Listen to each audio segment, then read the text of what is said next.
When working with lower ability athletes, it's preferable to work on a one-to-one basis when doing the goalkeeping exercises. If this is not possible, use a 1-to-2 coach-player ratio, or as small groups as you can, with plenty of assistants ready to help. Players at this level are most effective when the ball is played directly to them, tend to kick the ball rather than using their hands, have limited ability to effect a good dive for the ball, and may struggle to distribute the ball accurately. It is vitally important to give clear demonstrations and to progress slowly, adding only one new element at a time. At this level, the coach might want to use smaller-sized goals and keep exercise areas limited. With good coaching, the athletes can be expected to develop an understanding for their role in the team and learn to perform basic goalkeeping skills when catching and distributing the ball. But don't forget that the most important thing is for the athletes to enjoy themselves. So, keep the session fun with plenty of positive feedback.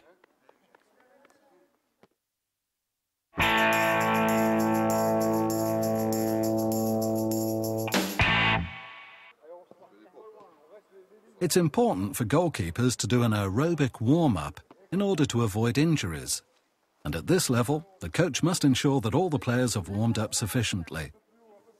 It can be difficult to keep the players focused for any length of time, so keep them active with minimum waiting time.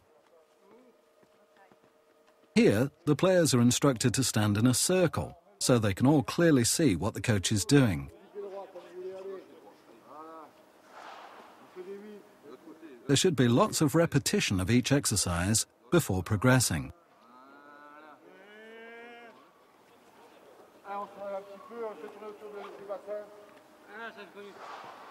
As ball handling and coordination are difficult areas at this level, it's important that the ball is introduced from the very start.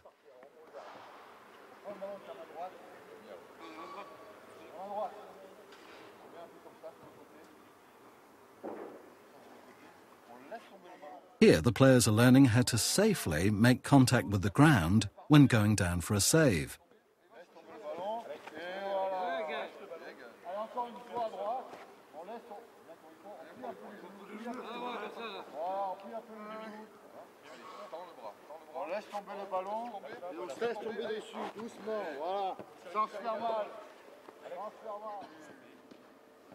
Assistant coaches are watching, ready to help and instruct if any of the players need additional support.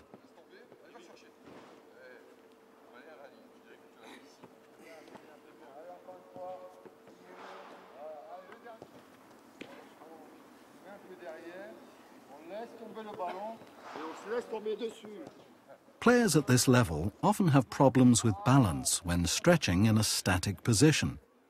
So an alternative is to use warm-up exercises that simultaneously stretch the muscles.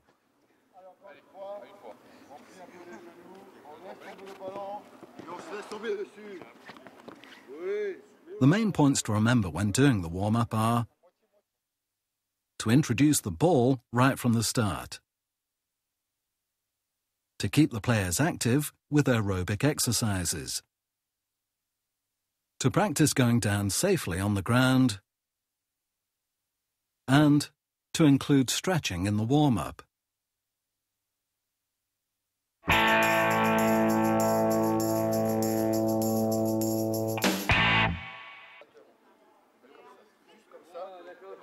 At this stage, it's preferable to work on a one-to-one basis with the players, and the different elements must be introduced one at a time. Here, the coach is teaching the players the correct way to move across the goal area before developing their catching techniques. To start with, the players are positioned behind the cones, using them as a guide to develop a correct lateral movement pattern. Moving sideways can be difficult for a player at this level, so it's important to demonstrate well and to do the exercise together with the athlete to encourage the correct moves.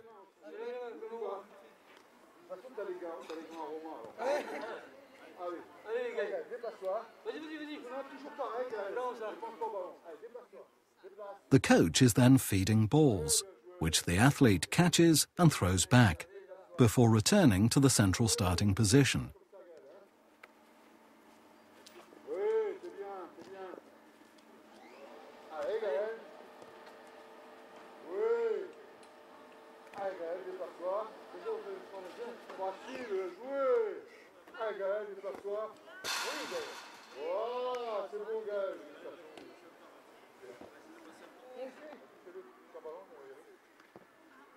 Once the players are comfortable with the moving pattern, the exercise can be done in front of the cones to advance to a more game-like situation.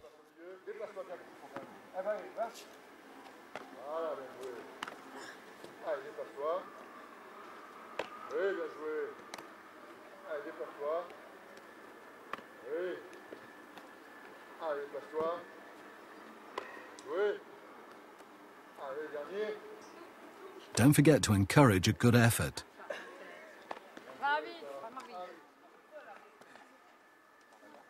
The next step is to teach the players to come off the line. That is, to move forward from the goal line in order to narrow the angles and give the attacker a smaller area to target.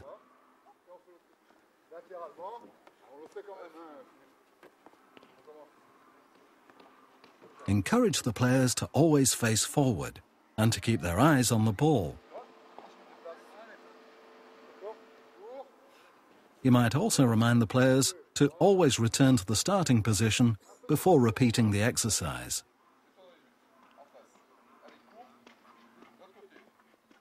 The main points to remember are to move correctly across the goal area,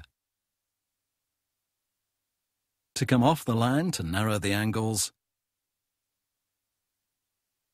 to keep the eyes on the ball, and to always return to the starting position.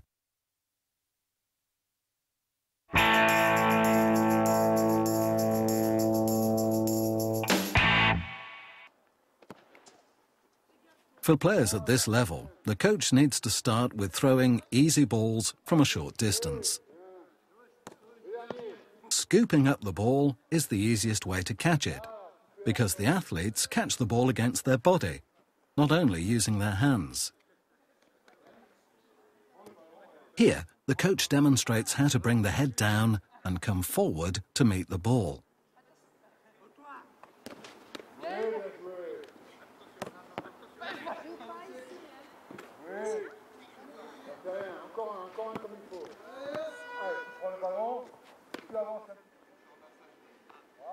As these exercises are done on a one-to-one basis, it's important to repeat the instructions with each player.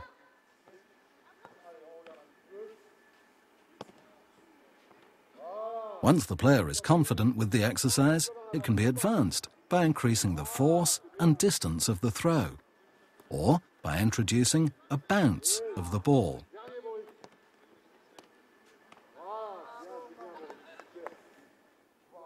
The next step is to catch a higher ball. The player might be required to jump in order to reach the ball, and here the coach demonstrates how to bend the knees and push up to get as high as possible.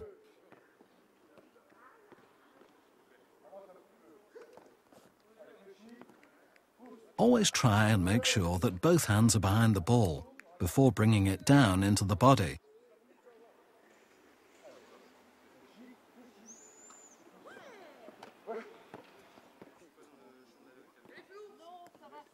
When learning to dive for the ball, the most important thing is that the athletes learn to go down on the ground safely, so they don't end up with injuries.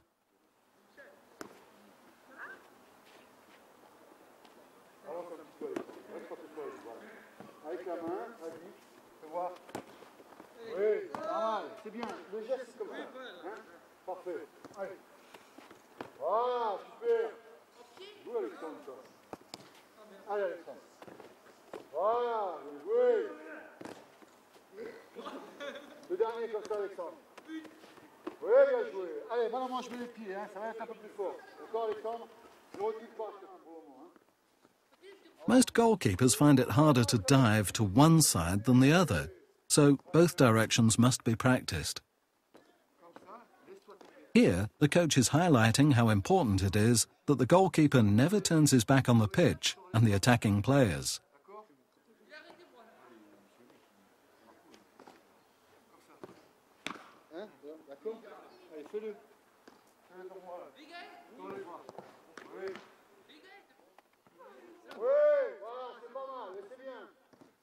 Athletes at this ability level might struggle with concentration for any length of time, and physically showing and demonstrating what to do is the best way to teach new techniques.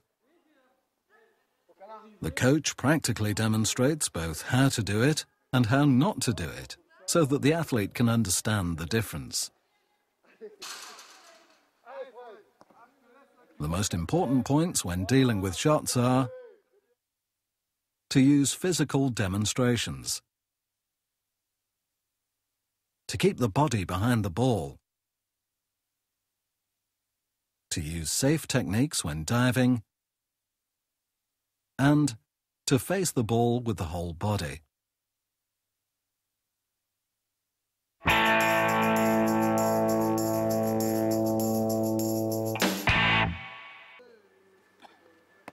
Players at this level can find it hard to distribute the ball accurately, especially if they're under pressure from opponents. So it's important to deal with one element at a time. Lower ability players tend to kick away the ball rather than catch it in a pressurized situation. So the first step is to familiarize the athletes with using their feet. The athlete in this exercise has to receive the ball and control it with his feet before passing it back to the coach. To start with, the exercise is practiced in a static position, where the emphasis is on controlling the ball. Once the player is confident, the coach can gradually build up distance and speed and make the player move laterally across the goal area. Instruct the athletes to keep their eyes on the ball and move towards it. And remember to practice with both feet. The next step is to use the hands to catch the ball and distribute it with a throw. An assistant coach is used to simulate an opponent, to create pressure in a more game-like situation. Here, the goalkeeper has to look for space before deciding where to distribute the ball.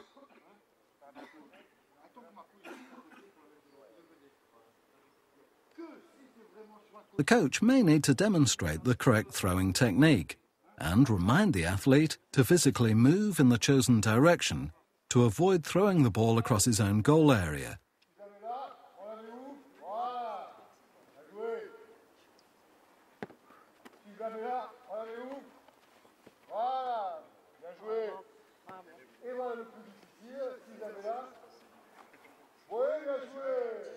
Always remember to praise and encourage the players.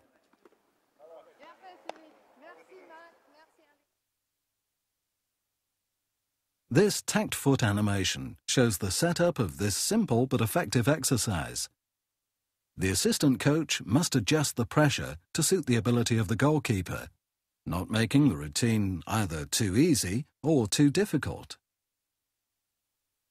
The distance to the teammates can be increased in order to advance the exercise.